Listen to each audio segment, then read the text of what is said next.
Morning বন্ধুরা, কেমন আছো তোমরা? তো আজকে আমি চলে আসলাম তোমাদের সাথে একটা নিউ ব্লগ। তো আজকে ভাবছি তোমাদের সাথে একটা আমি রেসিপি শেয়ার করব।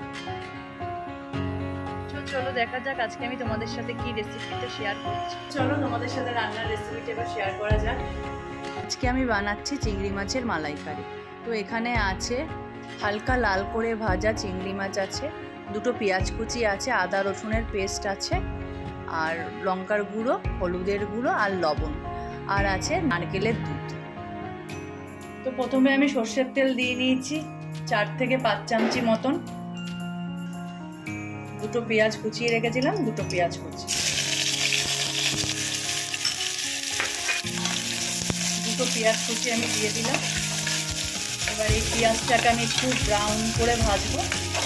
তো আমাদের পেঁয়াজটা দেখো লাল লাল হয়ে গেছে, ব্রাউনিশ হয়ে গেছে। এই আদা রসুনের পেস্টটা যেটা আমি বেটে রেখেছিলাম,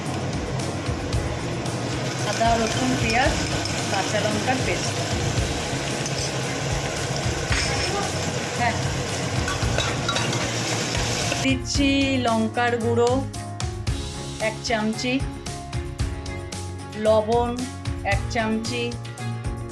লবণটা যার যেরকম লাগবে সে সেরকম দেবে। এবার দিচ্ছি হলুদের গুঁড়ো। এটা কষে গেছে, তো এবার আমি এটার মধ্যে দিয়ে দেবো চিংড়ি মাছটা। আমাদের যে ভাজা চিংড়ি মাছটা আছে ওটা আমি এখন এটার মধ্যে দিয়ে দেবো। এখানে মশলাটা পুরো কষে গেছে। এবার আমি এটার সাথে নারকেলের দুধটা অ্যাড করে দেবো। দেখতে পাচ্ছ তোমরা?